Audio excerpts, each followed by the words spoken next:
house. Muzika la Yesu Kristo Nazareta. Amen.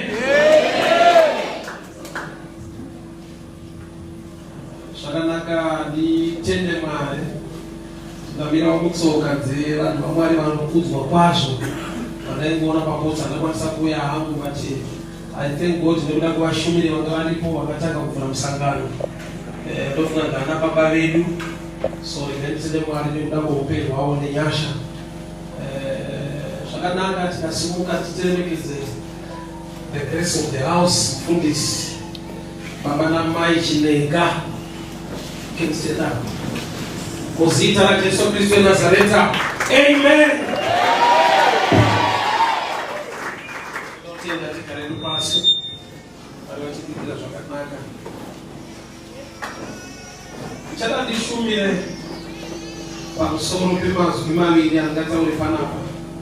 The first word ndoriti process. The second word ndoriti purpose. Process and purpose. Amen. Mark chapter 16, verse 34. Mark 16, verse 34. Then at 3 o'clock, Jesus called out with a loud voice, Eloi, Eloi, lama sabachthani, which means, my God, why have you abandoned me? Yesu akadanidzira neziguru achiti, Mwari wangu, mandisiye. Mwari vakudzwe nekuda kweshoko ravo, tinogona kugara pasi.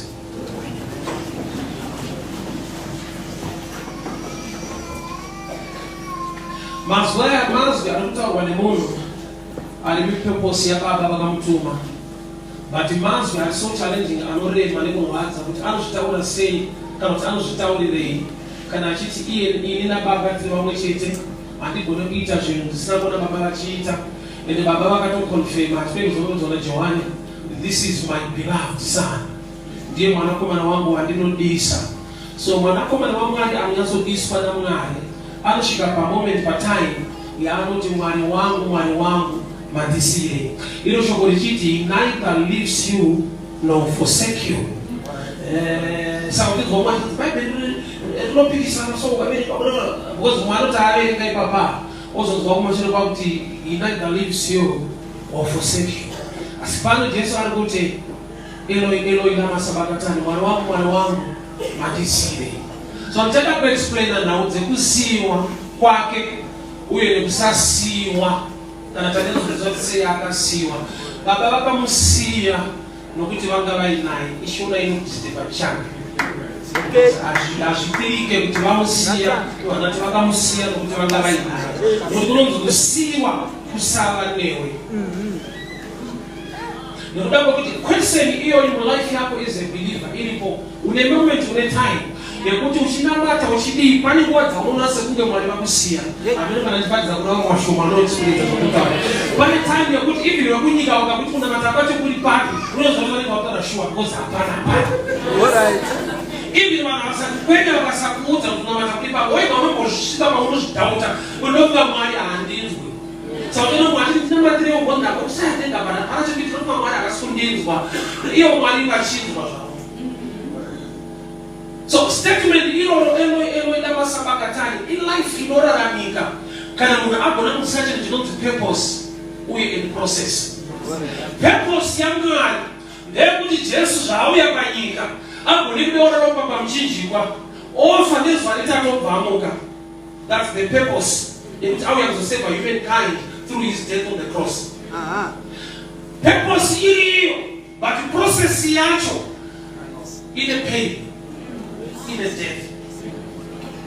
Marwadzo zvipiki zviri mumaoko ndobarikora mazwi ekuti Mwari wangu mandisiye. Chaita kuti baba vamusiye inhau yekuti vanaye mupurpose but vamusiya kuti process iitike. Why? Nekuda kwekuti baba kana vainaye muprocess vanenge vakudinaya purpose. Nokuti kana baba vanaye haafi, haana kukwera kwaanoita, hakuna vanhu vanomatanga vakabudirira nokuti ane protection nefavor yababa. But baba pavari kumusiya vamusiya ndokubva revelation kuno kuti pamwe pesa pa uriweka nokuti ndinewe mu program yatakaronga.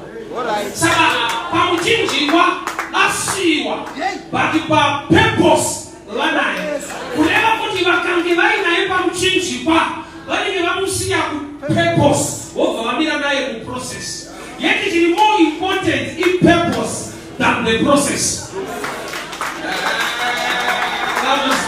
I want you to understand this.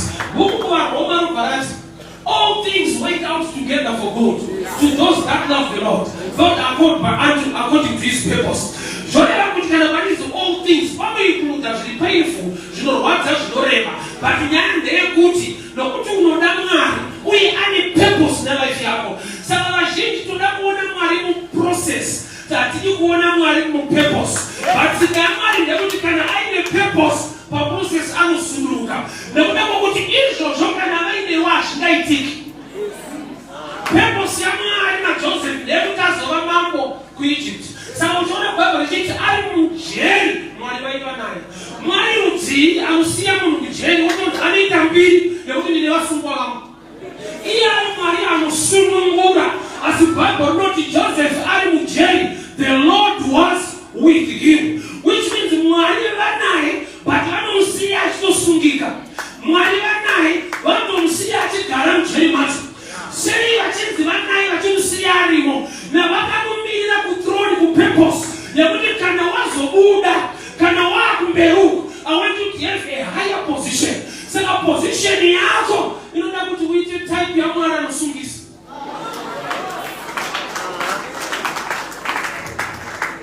One thing I know, you know, not it's a purpose, you know, what are you process? Samson, I'm calling, you could have a Philistia, put out the Amazaki. But number one challenge, and then Samson, I was a Philistia, Samson, I have a problem, you love them as a Saki. I take a modern stomach and I take a Museum from Philistia. So I don't have to have a Philistia, but I can't have a Philistia. That's why I challenge ya Samson. Now we're simbai now, but if I have a consistent separation. Mwaliba visa say simbai na Samson. But I'm talking about this one maziso anaona my enemies sema lovers.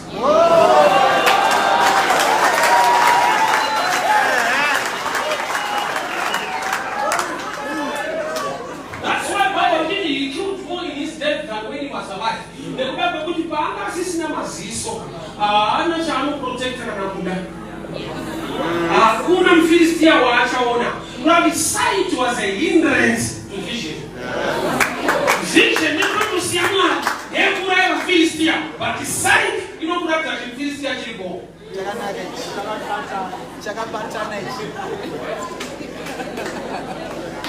Delilah was a Philistine, but Samson I will not go. So people see a man. When they can say, "Munga, assassinate na Samson what?" Well, I don't know to see Baba. Mwalimu atizote daily Shabbat kwa Samson. Don't daily Shabbat ama Philistia bakawanda. Nokuti Samson nyabaka batwa agaiswa mtembe chema right double. Baba rodi he killed more. Haiko na kura ya moda ya Samson batwa. Sababu mtu mwalimu tendera kutubatike mtu goleso kabata.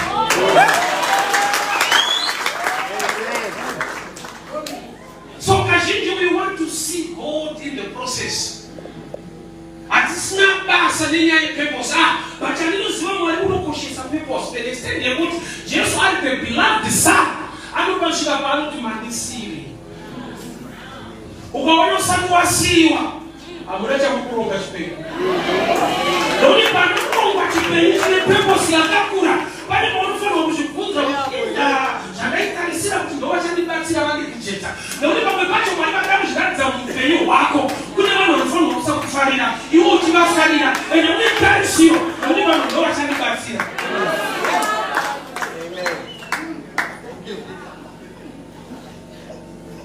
Eloi lama sabakatani. Prayer. Inoraza mwana. I'm pain. I'm pain. I don't want to saga stenda. Utisi baba wantisia. Wasi wanyaeza kanaka. Wasi wa victory. Wasi wa mtu uende pa higher position. Sana wakalamba gai neo. Ashuguli. So I just want to show you that sweet as I am obey or which no matter what you pay. To understand the good number of situation. Why you never go to them I owe, but you are on the secret. Say what I say, I say a single mirror name. Process illusion one night, it painful. Chapter 4. Ruth Agab more, we have Bethlehem. I'll read from chapter 4. From verse 7. Now in those days it was a custom for the Israel, for anyone in Israel transferring right to purchase, he has to remove his sandals and reach over to the other party. This publicly validated the transaction. So the other redeemer drew off his sandals and said to Boaz, "You buy," and said to, and as he said to Boaz, "You buy the land." Then Boaz said to the elders and to those in the crowd standing, "You are witness today that I bought from Naomi all the property of Elimelech." Yes, I'm saying to end up and equity. Ruth, I'm going to move my from Akumura, not Boaz. Some boy Akaramba, no Babi Sabuta, as a tradition, as a sign. You put on the Ulu Fabana or Mutaka. No Val Pabna Boaz, which you watch to Uru, Boaz no Baz or Rabbit. So Sakatanga, which come life here, who does what my Boaz, Uramba. Yes, you know, once and the deputy Wakapa Moab, the 10 years, Waka Nemo one nano, Washika Nemo and Jibo, Wagon Shiro Reka, over Wataka Kurama. And the child will be watching tangible for 10 years. I don't have anyone, Sabani evidence in Rambis.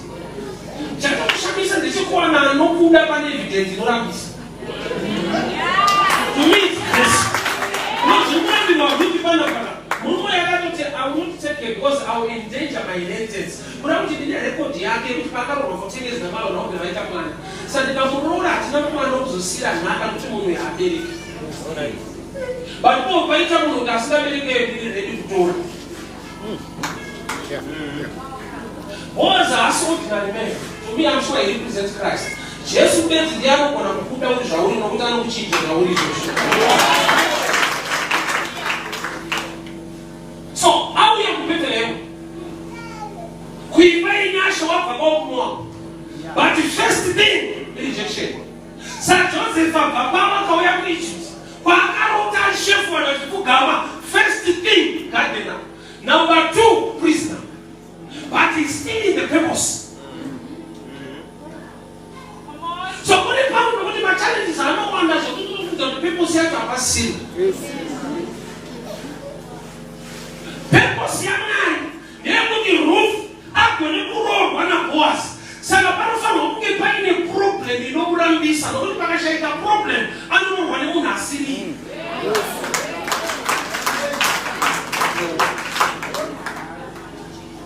So I don't know because the question. Say, Boaz, I do a Satora in the door. He actually was called 0 to the tangible. But Boaz was not just a ordinary man. But I know the root are not far. Pagans are ito and the movie. Are not far. Process I father I not kids. But you know, father, they don't understand that the peoples of God. Process yajo, you know, boa. Purpose yajo, you know, no things in life. Was a tailenga, not as one announced tailenga is about pain. Jacob Basana knew to Sipaka when you to fight, but go back to the lessons. The fight was tough. I don't do no fight. But Mawana initiates a Shakuda and see Shaman of father, which means during the night he was fighting the blessing. I whenever no Comorera. Siku is a picture of ignorance. But there are times that you might not know that Comorera is Marco, but you become number 1 fighter. But why in no time to see Shaman of father? Said, I'll see what's so what you want to really.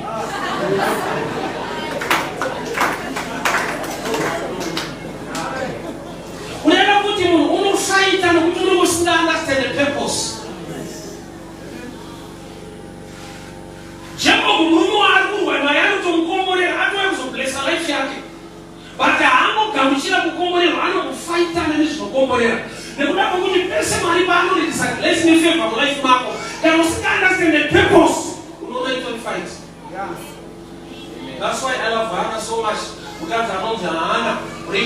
yake yakauya pakugona kuinterpreta insult. Haana ali muprayer mazwi asikabude bishop vakadongorera nepadhoo vakaona mukadzi uya aita semuka akadhakwa vakataura mazwi anorwadza kuti mukadziwo wainonyanya kukubata. Kusanga chinorwadza kuti uya prayer warrior kufight hard kana breakthrough bishop woto wakadhakwa.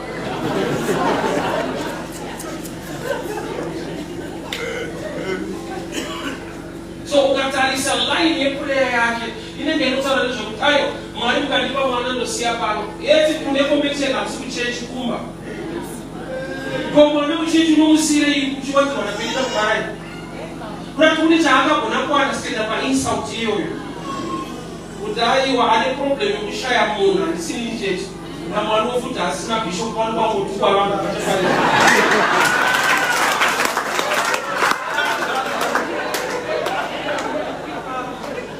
So Mwari mukandipa mwana ndaona tutese kune problem wana tinova mukandipa mwana inopayo bishop. And then truly Samuel became success what Bishop Eli. Shaba pamoja pale matuki wai.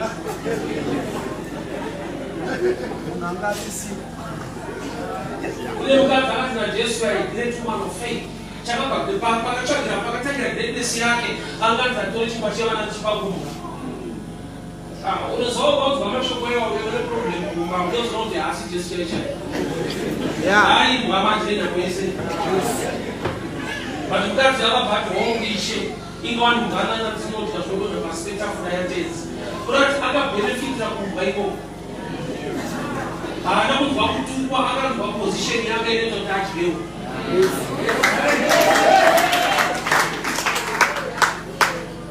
So sometimes you process I know this.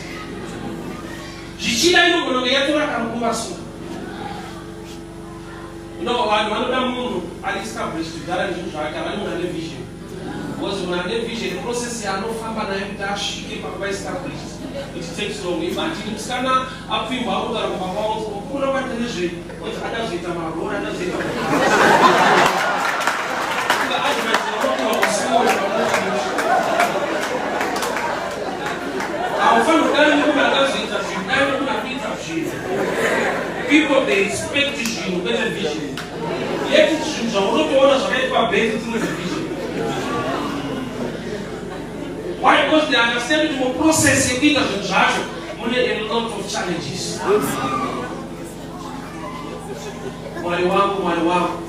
Manisi.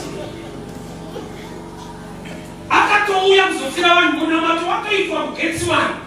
Ya mkuru pressure isurama bali kune pain ya mtu nokanga na pressure Getsman. Na mtu Getsman was strengthened wakasimishwa.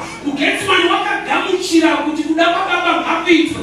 Bati kudapa baba kune zvipike mukati. That's why I understand this physically. Jesus kukuleba mama Joseph the carpenter for such a reason. Yakuti kana kutoya usina strength, at least you must have experience to work with nails. Because there's a carpenter workshop. Unebeira uno wanishibikira ajite ka 30 years. Uri mu carpenter uchiruwa mapranga. Pale deira uta kuradanga mapranga acho. Pale deira uno wera kubiki to kokota to kurowa. So Jesus ba alimo kwa mchichi wa kurowa senior. You have so much experience, natural.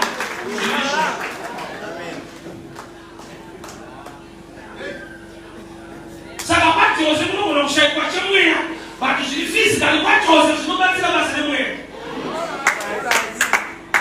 Sakapati Bible shika pakuge ngirozi unyengeza Joseph kusarambi Maria. Why was ukaramba Maria utisa ni experience ya kuda pamkoma. Spiritual, but are you connected in the destiny of the physical dimension? Acts chapter 3, Ruma accused of a beautiful death, and after that, soon to help our soon to Bakumba, the one was not meeting any power. So there are times that we do not need to now go to the power, it's not anointing to shake up. That's why you shouldn't value respect that Cheromon. No matter is a pastor or not a pastor, let him value and respect people. Why you would have really been a battle, rushing for the way or rushing for the Nero, we are the silver.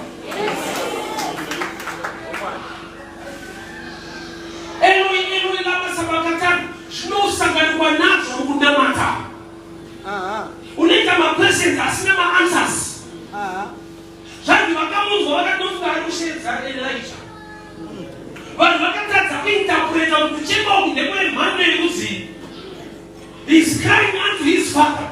But pamashure apa anoti nina baba tiri one. And baba and vakato-confessa kuti this is my beloved. But the beloved anytime anoti akamudara mandisiya. Chingwa mwanangu yandakusiya. Ndoinoprova kuti ndokuda kuti uzadzikise zvawakafambira. Ndikaramba ndinewo muchinjikwa achipikira achipinde. Ndikaramba ndinewo kana rufu rwacho hakutombofa. Saka kuti ugone kufa ndinobva pauri. But kana ndabva pauri ndinokumirira purpose yacho. So pane time iyo iriko yekuti uzinamata chaizvo izvo zvakaoma futi chaizvo zvokuti hazvitsanangurike kana vanhu vakomba advice dai mambotsanya 3 days okutorwa mari dry fasting inodaira ma3 hakuna chemunoita uchaudzwa even zveprayer unotogara kugomo kwacho unonokuta uchidzoka unogara kugomo.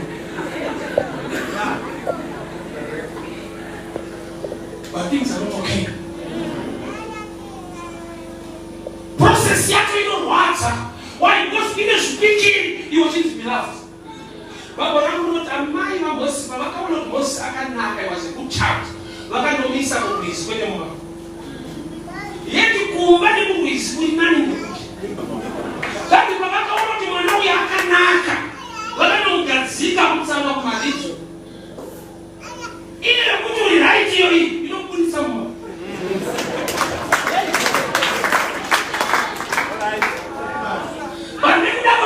Process ya Jehovah, chinhu zvakaitika kurwizi akabva from the reeds to the palace. Ananya mukuta vaitsvaga vana vaberekwa vaifanirwa kupota kusvika mudzimba vachiona kuti uyanga nendoku zvakamira sei. But pavakasvika kurwizi kwakaenda mwanasikana vaFaro kunati unoiswa muplace inorwadza inokuconnecta mugari. Imagine from the reeds, from Nile River to the palace. Azvaita kuti aturwe kubaba avo aende kupalasi. Why? Because munhu anongwe pababa avo. Mwanasikana waFaro akanhonga Mozisi. Unotonhongwa uri panze. Iyo zvapanzao akunongwe munhu. Mandinikira muchava. Famba uonekwe mhandi. Ukanimira kuitira usingafambe. Kufambira kuonekwe. Katika famba. Kumba kunomwe munhu. Sio chifamba nongo chikombea uchitodini. Kumba kunomwe munhu. Ande ndikuweza ndo baba pale. Ndio mstari wa ungafambe. Iyo kumea ndo mfamba tunasiana.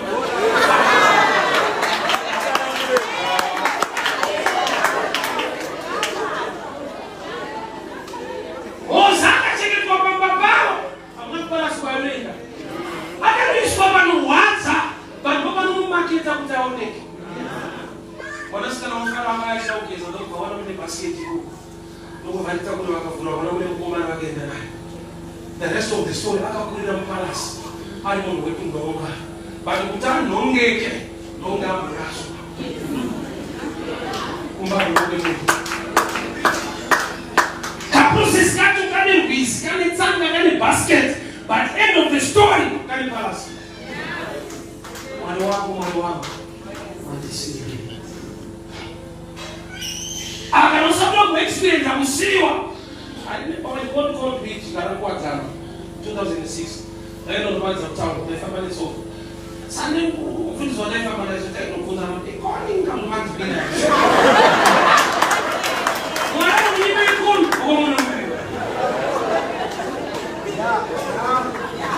Why don't you say some 50 cents of our first message? You share 50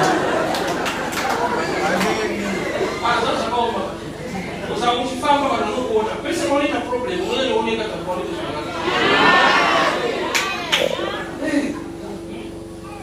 Kusvika macity sports vakusvika mastadium Onye ndio kupita mbevu pia. Kwa nini ndio ndio kupita mbevu? Unaona kitu kinakufa. Hapo kama maneno yako utakuwa.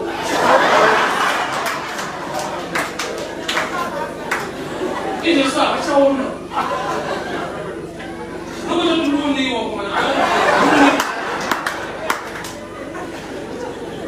the process was so painful. To an extent, they couldn't do what it's going to process in the purpose. What do you mean process in the purpose? Don't do what it's. The role of good people, one God. Lifestyle for a kind of butterfly. Why do you need a little coin? Respond car, any results, a kakuso. But not break out this of animal favors. Can you talk about that kakun? Ukamboka batira kubuda wakakuanza. Why? Because pakana kubuda kati wanzi wakati strange na mamasa uzetu fly. Sa ukamboka batira akata fly, acheta butterfly. So kule we pay the necessary. It's not good. It's not good. You know something baada kubisa akakuwa na wakati. You need to want to God bring me help, divine help us, divine help us. Kule mama help us. I said divine. Atoli anti-process kutubale kile kubuda purpose. Alright. Abasi pese pale rejection pada Satan. Abasi pese pale upombe pale kuteku pada Satan kuta Jose. Pada sheka unokendesa kuleta connection yangu zwana na fao. Wanye pe wanyaya. Pasa kwende kujikisuda. Isitaka mtu wa inside rofa utamushe because ndamani kama mpacha ajite mushe mtu ndamani. Do you know Joseph akati mudabura kamalia Joseph hiyo mtami sisi kwa waza ndio zimaya kono ya tukuzo nini bata sia ilo sio kwa wewe kwa tusambura hapo mkazi wako ishwani ni Mungu kataiza sasa tunasho kabla fani sio hapo kwa fair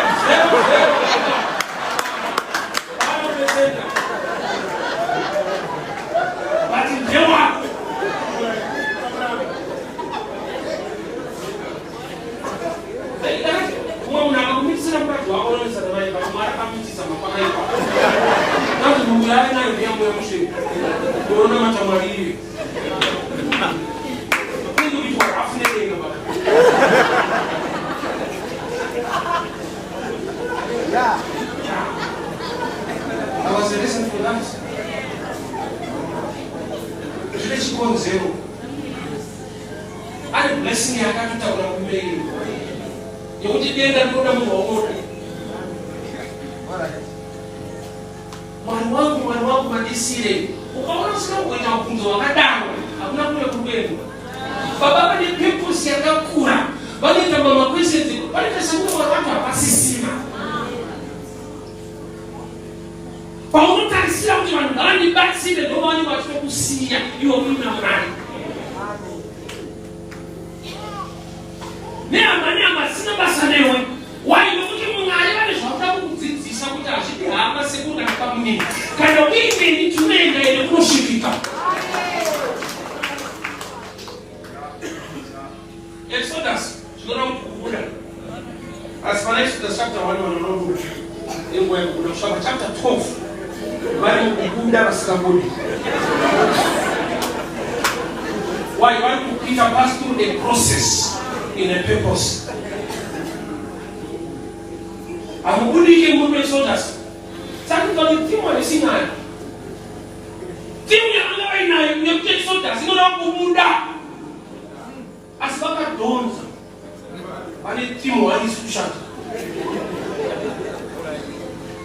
Asikubuda. Sema si kubuda bali nyati kugadiswa na mara. Why don't you nasa gadiswa hivi ni mugabuda. Munige mabuda Egypt but Egypt haikude nini? Sasa pale shiriki wana mulimo. Unajua watu wa mchezo kwa wale soldiers. Mozolera kwa mambo zikaje tina mangana sena fala. Kwa mapasta wao wale matemu kwa wakati kuchinja. Imagine ndikutendera Jericho 7 times. Usati vanhu vafunga kutendera Jericho. Pa 50 times vanhu vanoenda pio. Shokwenda chidai. Abana kliniki munyika. Tinofana kutendera dzonongo vanhu. Ai vanofunga ka. 60 times vanotendera havana chikuchinja. Madzimai achida akamira. Sometimes the process does not make sense, but the purpose will show. What if I'm just saying that you find a man? What purpose side? The process, you will not see another. And if I just do not kill a man, the process, one of the skin and you want to put back to 0 lunch. I want to make it. I'm not going to show you. Cannot show water. Shower is like quite much. So, I don't know.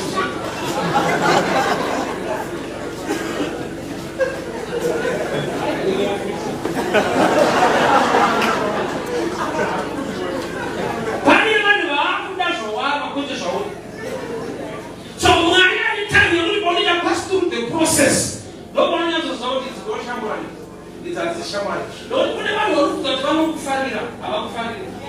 This stage, you're only.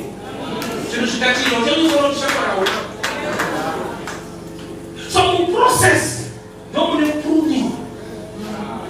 Or not see us, you must have all of the camera again. Never we are us, never go back. You know your new friends.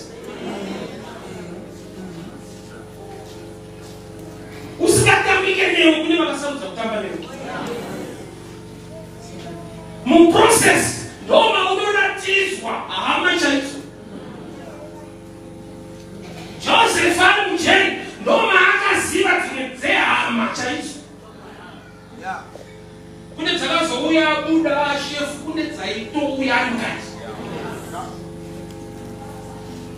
lero inoina masavakatani iprocess irimo mulife yemunoisanamata unoita mubvunzo vanhu vanokuzwira tsitsi kuti mwana wako mupenero imagine no avaka aki yake mvura yatanga kunaya bhaibheri rangu rinotaridza kuti mvura yakatanga kunaya first day second day for the whole month anenge aisunge nokuti mvura yatanga kunaya inosumuka kana mvura yapedza kufira makomba ndokuda pasi paflat place inyika so pane kuti mvura yanayemwedzi wese paanode gomba rikumuzara unoita vanhu vanozonongareka sokuchechi inopengesa muzvona wamwedzi pane kana inchi kwawasumuka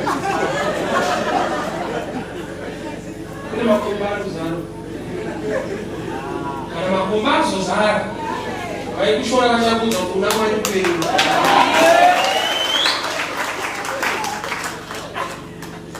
understand that process.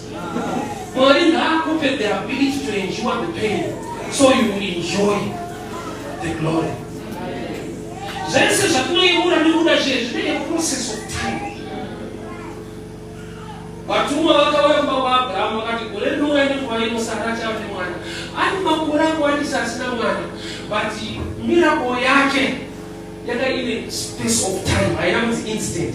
Ndinotenda kuna Mwari unoita zvinhu ipapo ipapo naMwari unoita zvinhu nenguva.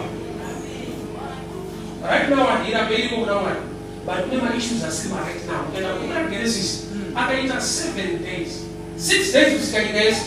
Haana kudeclare kuti right now trees, mountains, people, animals. Mwari wamasimba ose anonzi akatora mazuva. Iyo zvakona ipapo ipapo. Ndaona Facebook mazimbabwe zvinorwadza chinhu wani. Nenda mweisima polisi unoita kadhiri wani kapedze nhamo dzese dhiri wani. So nanodzuna kuti akapabva nhamo makore. Kuti understand zvine nguva zvadhiri wani akapedza nhamo yese. What took time? Baba kuzorekoda musonga akapedza akati zvakanaka zvazvakatunaka kusina vanhu vofunga. Then I'm all about this is good. Unabasiko. Suppose I just want to get a good to see for. Then the people found on the empire. That is what about you good to see what.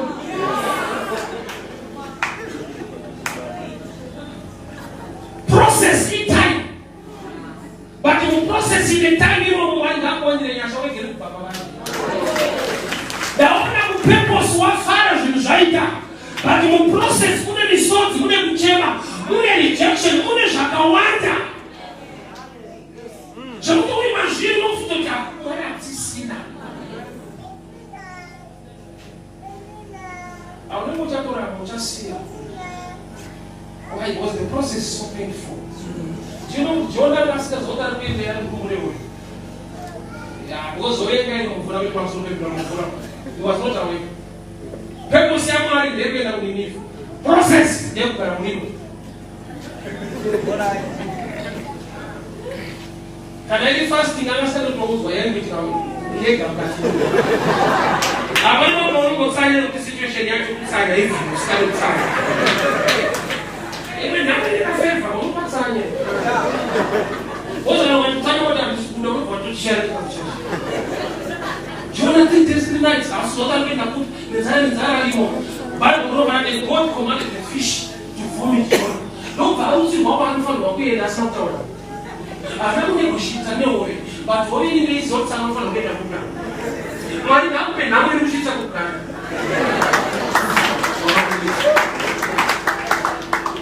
Umefanywa inamu waikosa uchi wachiwa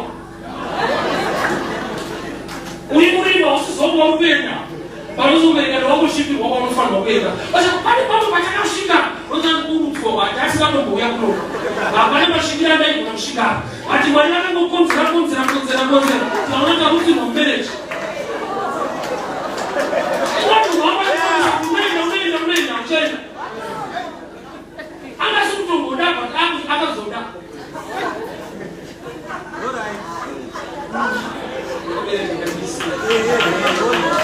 kuzali iya usakati kuwasha munhu dzatezva kuti mamandipa handidi but munhu wakuti handidi sevenezva ari nahandidi wake unongorutsirwa muonaoso aliye hana kupfirwa akatopa chidhiri usiku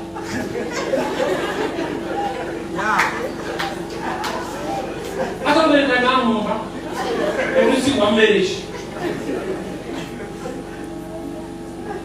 chakamubatsira usiku rima wamwenda kuoneka masikatika kunananiya kuti kana kwasviba tapinda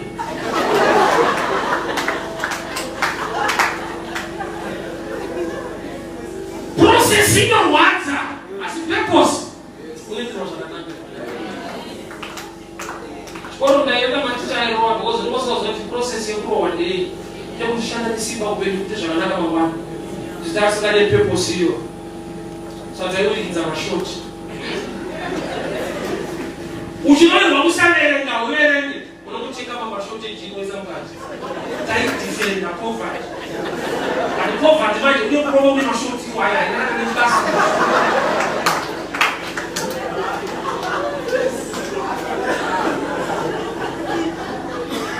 process yacho yainorwadza baba zvakakunakira wanongokutoveserwa saka yose kuna when you are mature you respect pain, you don't just hate pain.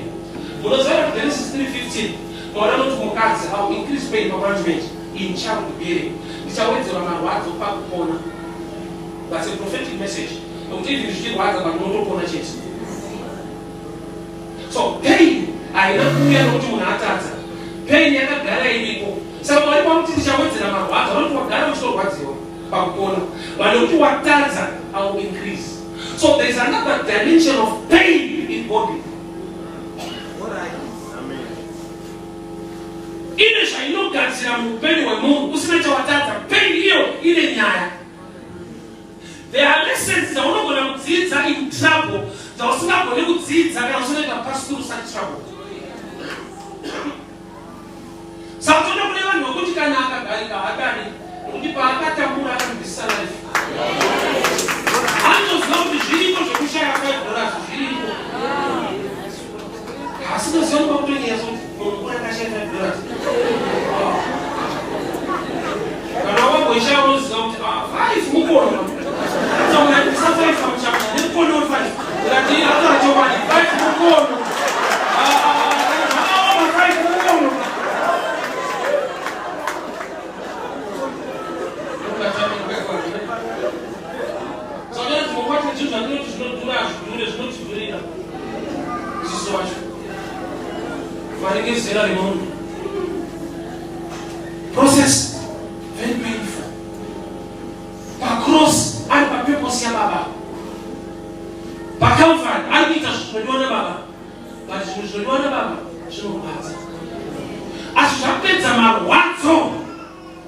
glory ahead.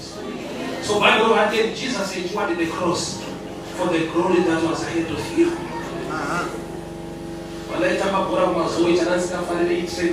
Especially most we choose the shoes that will kick a board among mine. So I over training, I want to Friday, one of center team. So I said, I center team Wednesday.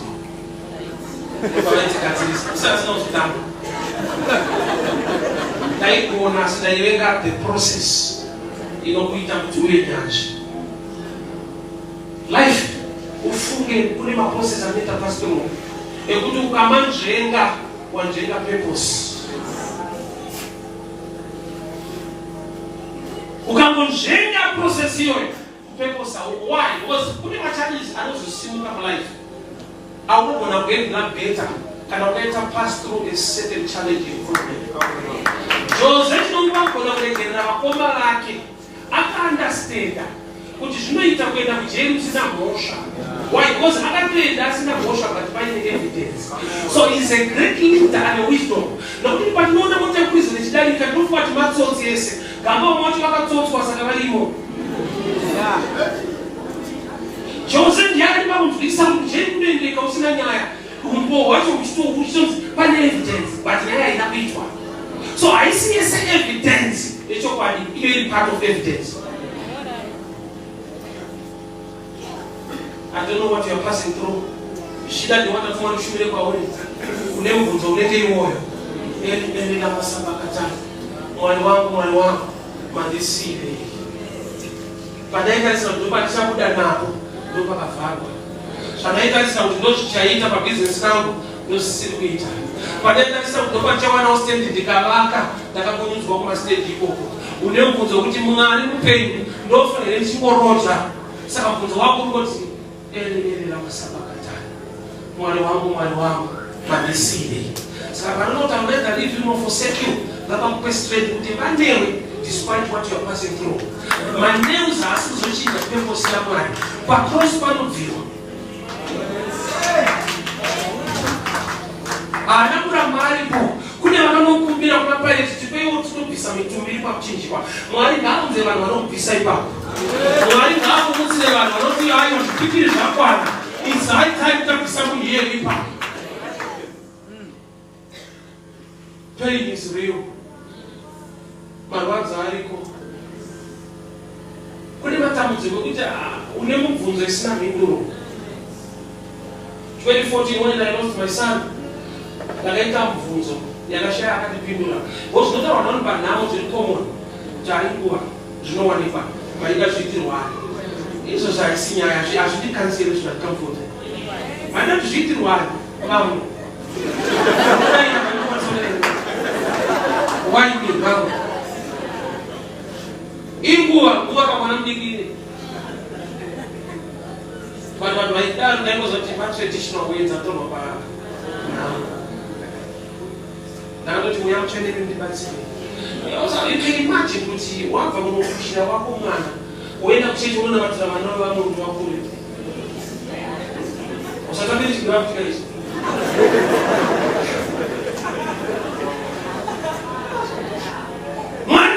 Marishinji tikutile kwedu kune shoma.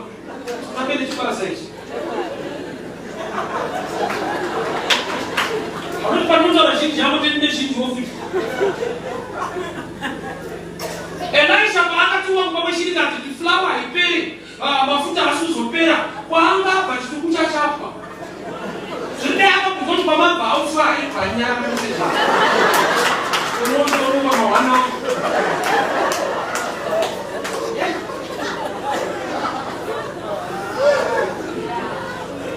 God is so faithful. Don't let us forget the match. From the walk or the 2 Itamani, I only see it. I will enjoy the purpose. I will endure the process. Let us begin to pray. Father, we thank you in the mighty name of Jesus. Uchelewa katembeka, uneshi nangwa ni upenyo wangu. Uneshi nangwa ni kerekeino. Uneshi nangwa ni basari milipano mwana. Mukuruwaza kwacho nikuoma kwacho. We endure the process. We endure the process. Mumarwazo ino motipe yu simba. Nyamba mukufiri wanyamba mukuramba. Nyamba mukubiri wanyamba mukushaiwa. Munaramba moyo mwayo.